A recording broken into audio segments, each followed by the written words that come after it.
Hi guys, welcome back. It's been a while. I've been gone for a long time due to work commitments. So I had a lot of work. I had to just squeeze, today to try and make part three, right? To do part three. So in this episode, we are getting to IVF. Okay, before we start, I just want to take this time to appreciate and to thank all my subscribers, all those who subscribe to the channel. Thank you so much, and all those who are watching, liking, thank you so much.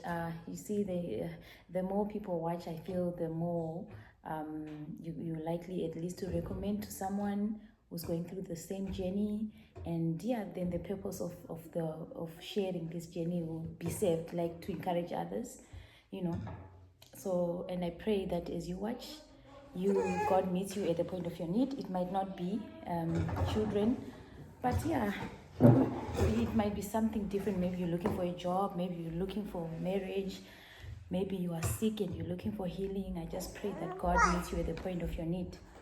Okay, so just to continue from where we left last time, so we've done all the investigations of the investigations of me and my husband. We had done the investigation, the blood works, and our doctor had given us the go ahead to say we can go ahead with IVF.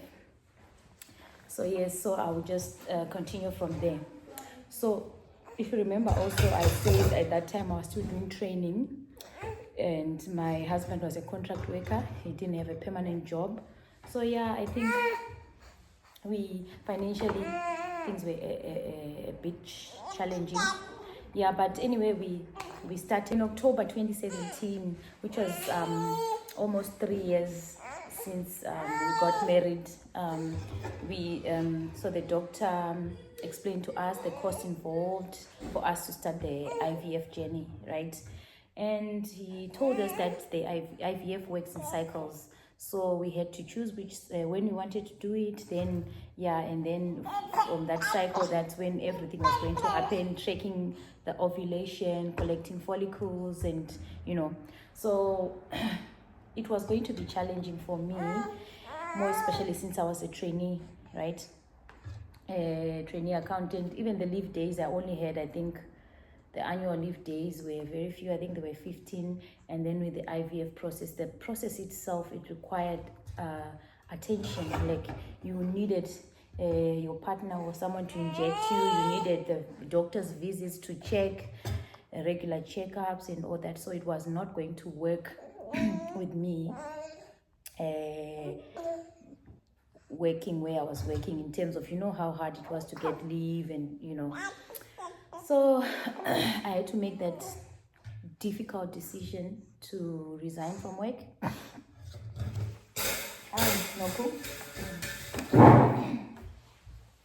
So I had to resign from work, and so I resigned from December 2017. I was not working. Okay, so the doctor gave us his personal number. He said, okay, so we can like we can start the process any month from now. So what you need to do, as soon as you see your period, come to me, right? Give me a call, because immediately after you get your period, now we need to try and track track ovulation. We needed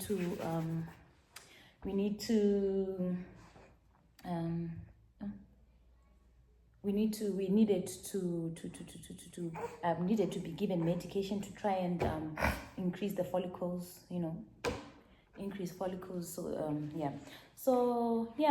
so in January I had my period, I think early January, and around that time the hospital was closed, so we couldn't start then because the hospital was closed. So I think in Feb, that's when I got my period, we phoned the doctor, right? So we said, okay, the doctor said come to my office, and then so we immediately started the journey, the medication. So I went to the doctor's office, obviously blood works that happened just to check, we want to check in. So with this journey, there is a regular checks with the doctor. So hey, I unfortunately I had to do this video with her.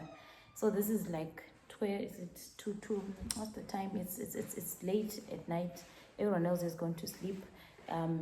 Well, my husband is still around, but baby girl wants to be with mommy, so I cannot procrastinate any further. I said, let me just try and do with her. If she's not with me, she'll be screaming. I still won't be able to do this video, so it's better she just does what she's doing whilst I at least record. So I got the medication in a bag. Let me go and get the bag. Sorry,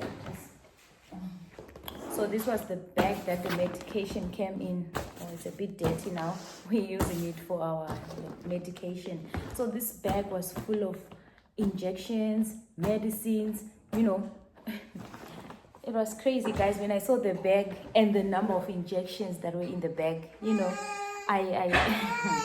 So with this process, what we needed to do, the medication that was in the bag, it needed to be kept in the fridge because it had a certain temperature that it had to be maintained at.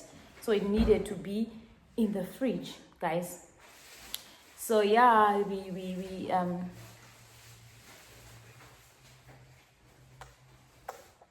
I'm back. I saw baby girl had to go to daddy. It wasn't going to work. So I got my first shots at the doctor's office before we left, and then I came with the kit, right? And in this kit, so what needed to happen, our doctor advises you can inject my husband could inject me, but we could also, maybe if we have a nurse around or someone that we know that is in the medical field, maybe we can ask them for a favor to come and inject me, right? Because there were a number of injections that I needed, and a number of jabs in a day. I think I can't remember how many exactly, but so some of them were you needed to inject on the stomach, and then some of them were on the buttocks, right? So and the first one was a botched one. I don't want to lie.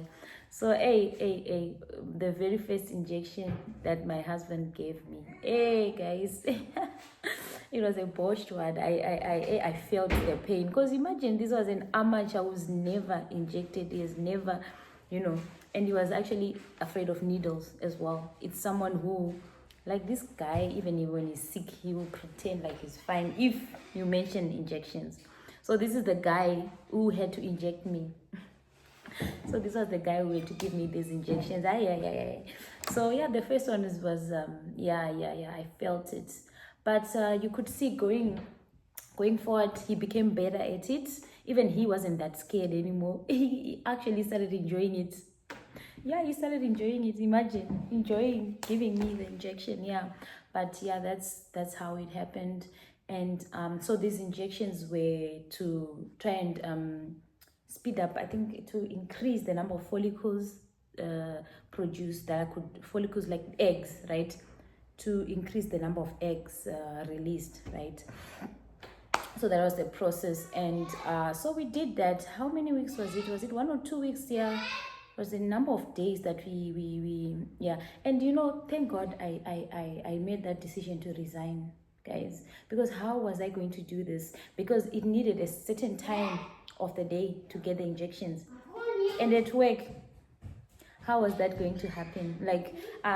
That decision to resign was one of the toughest decisions of my life, but I had to do it. And when we started the injections, I didn't regret, and at least I was comforted to say, I think this decision, as hard as it was the best decision that I made. It made sense later on. So another thing, guys, during this process, of taking these injections, we had relative visiting us.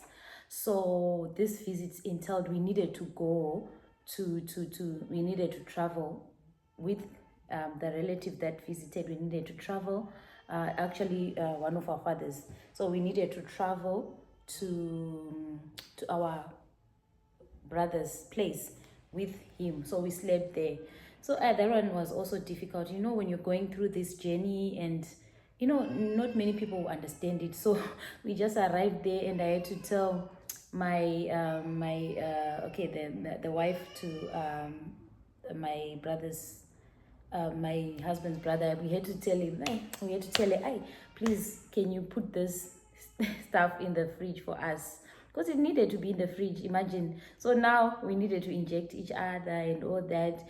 And it's not like that night we were even sleeping in the same room, because when you are relatives, when you visit, you don't always have like the setup where you sleep in each couple in a room, or so we were sleeping. The ladies were sleeping on their own, the guys were sleeping on their own, and now I needed this guy to give me the jabs. Yeah, that was just one of the other difficult moments, but we made it happen somehow. And with this journey, it's not easy to just go out and explain, we are doing IVF, so we have to take. So it was hard. We didn't even really go into detail. We just said we needed to make these injections, what. We did not go into detail with what exactly. Yo, she's crying now. But anyway, let me do this quick, and then I'll attend to her. Yeah, so it happened like that, man, and yeah, okay. So on my husband's side, he also had to do something on his side, but at least what he needed to do was on the day after all these injections, the day when we went for, they call it a harvest, the follicles that have built up. So when we went, I had to go to a place called Amanzimtoti in the North Coast, right? So that's where the fertility clinic, that's where the clinic was, where I was going to do the harvesting. And we were going to do it at a hospital, because the whole admission thing, process had to happen with this harvesting follicles, where you get the anesthetist, that one that I always struggle to pronounce, guys. That one, yeah. So I needed the services of that. I needed to, because the process you needed that as well.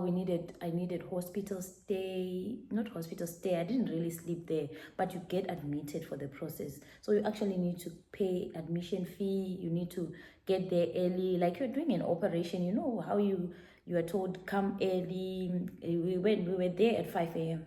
because the pre-admission needed to happen early in the morning, so it was going to be better if we'd done it a day before, but this was a bit far, so we couldn't go there just for the admission, then we come back home and go the next day. So we decided to do everything in one day. And please reduce your volume. Yes, we needed pre-admission and whatnot, yeah. So on my husband's side, his was also, it was also not easy, So on his side, they also needed to collect the semen, right, or the sperms, the semen, or whatever you call it, right? So they also needed to collect that from him. So yeah, it's a process of his own that I can't speak for him now because I wasn't part of it. But yeah, there is a way that they had to use to collect his sample, right? So, and then that happened. The process of the harvest was also a bit painful for me. The process was a bit painful as well. Yeah, more before that day, obviously we had to go. We were having regular checkups with the doctor, where he was going and just checking that everything is going fine. And on the last day, that the follicles, we had enough follicles to collect, right? Yeah, we did that. The baby's crying. They collected, everything went well, and then we went home. And we waited anxiously to see how many eggs had been fed, how many embryos we had. So how many eggs they managed to fertilize, which was another very difficult wait for us, because what if we didn't have any follicles, any eggs that fertilize. What if there were so many what ifs? So that wait was very difficult, to wait for the results, to wait for the doctor to phone and tell us we managed to fertilize so many eggs. I think they collected, how many eggs did they collect? If I'm not mistaken, there were 7 eggs collected, right? So of these 7 eggs, they needed to put them in, where they fertilize, they put them in a tube. That's why they're called test tube babies, right? Because they are like, yeah, they involve the sperm and then the egg meeting in the test tube, where they make the environment conducive for them to fertilize. And so yeah, that's what happened. So we waited anxiously to see if all our eggs had fertilized, and if we had embryos, viable embryos. So it wasn't easy, guys, after paying so much money, right? What if the doctor came to us and said, nah, we didn't have any eggs fertilized? It's something, there was a reality that we were facing, and it wasn't anxious. We were anxious, man. It wasn't easy at all. Yeah, so I think let me go into the results of the IVF in the next episode. But yeah, thank you, guys. If you're watching and you haven't subscribed, please subscribe, right? Please subscribe, guys. I'll be very happy to see that, when I see the subscribers, I'm at least motivated to say that there are people watching, and maybe they find it as valuable information. But if there are no people subscribing, you don't know whether what you're saying is, making any difference at all to anyone, right? And like I said in the beginning, it doesn't have to be a fertility issue, but it's that issue is where there is God, there's nothing that is impossible. I think that's basically the bottom line, to say God answers prayers, and God sometimes he leaves us to explore all these, all these avenues, all these, channels, so that you, at the end of the day, you still go back to him. Not to say God is not in IVF, God is not in all these, no. But until to that point where you say, I've given up, I've tried everything, I'm just leaving it to God. Sometimes, that's where God, that's where he starts from. Where you've given up and said, no, this thing, I've tried everything, I've come to a conclusion that it can only be by God's grace that I will have kids. That's where I got to. That's at the point where at that point, that's where God came through for me. At a point where I had given up and said, I'm leaving it in God's hands. That's when he showed up for me. So like I always say, don't give up in anything that anything in your life, start preparing for that miracle. Miracles happen. Instead of wasting time, if you are in the same situation that I was, if you are waiting for kids, instead of crying all night, instead of, feeling sorry for yourself, instead of, start preparing for that baby. If you want to do studies, start studying now. Finish your studies, so that you prepare the time that the baby comes. You have time with your baby, right?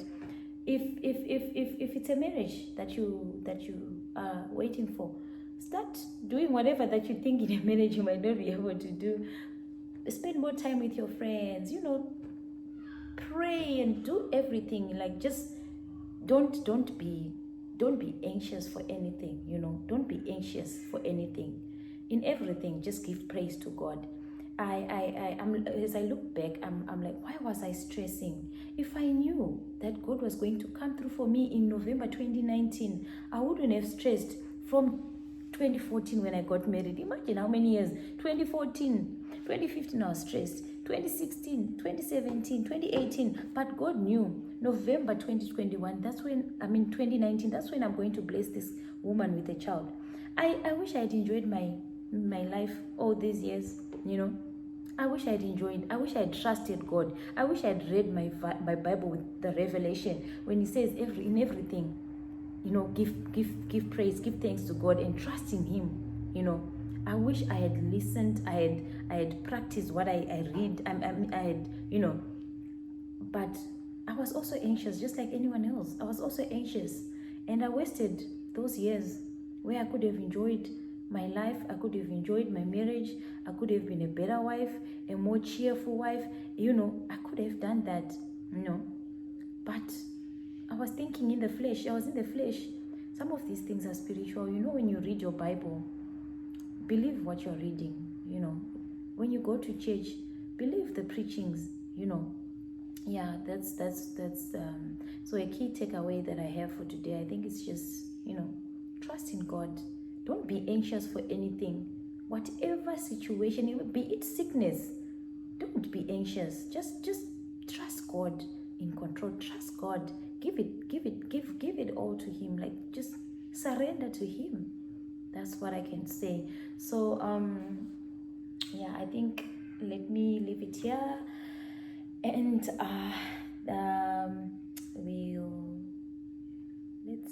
let's chat again in episode 4. Thank you for watching. I hope you are inspired. I hope those who can relate to what I'm saying, I hope you're encouraged. That's what I can say. And see you next time.